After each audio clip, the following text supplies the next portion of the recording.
The fifth lab in Physics 2212 dealt with Faraday's law.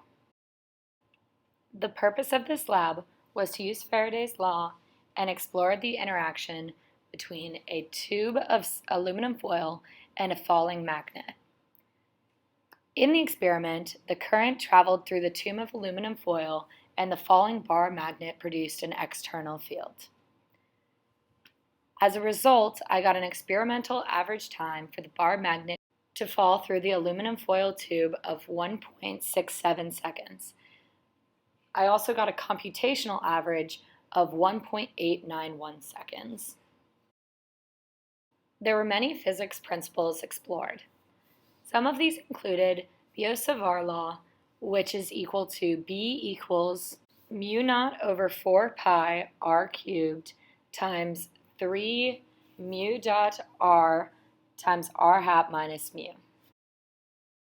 The lab also dealt with Faraday's law, which describes the relationship between EMF, flux, and current. The lab also included Newton's second law, which related mass, force, and acceleration, and this was used in the code to update the velocity and the position of the magnet. In this experiment, you were told to drop a magnet through a tube made of aluminum foil with the north pole of the tube facing down. Then you were told to model the observed magnet drop in a computational model and compare the experimental and computational results. In the lab, my aluminum foil tube had a length of 0.247 meters, a width of 0.0043 meters, and an inner radius of 0.013 meters. The magnet was dropped from the top of the tube with the predetermined north pole pointing down, and after 5 trials, you got an average time of 1.677 seconds for the bar magnet to fall through the aluminum foil tube. There were a few changes that had to be made to the code. First, I input the initial measurements of the tube that I had during the experiment. This was L equals 0.247, width equals 0.0043, inner radius equals 0.013, and then the radius equals the width plus the inner radius. Then I initialized conditions, and I made an equation for the magnetic field and d flux over dt using Biot-Savart law and Faraday's law. The next step was to update the magnet's velocity and position and use Newton's second law to calculate them.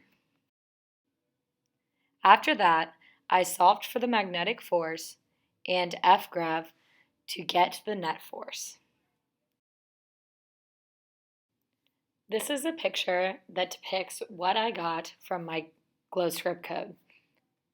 It gave me an average computational time for the bar magnet to fall through the aluminum foil of 1.891 seconds, which compared to the experimental value that we got of 1.677 seconds, gives you a difference of 0.214 seconds from my computational average time and my experimental average time for the bar magnet to fall through the aluminum foil tube.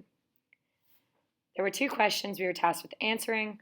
One says that if the resistivity of the conductor was reduced to as close as possible to 0, I would predict that the magnet would fall slower due to an increase in the magnetic force and an increase in the induced current. If there were holes or slots that were cut into the aluminum foil tube, I would expect that there would be a change in the ring currents in my model. I would expect that the magnet would likely fall faster because the magnetic force would decrease and the induced current applied on the magnet would also decrease.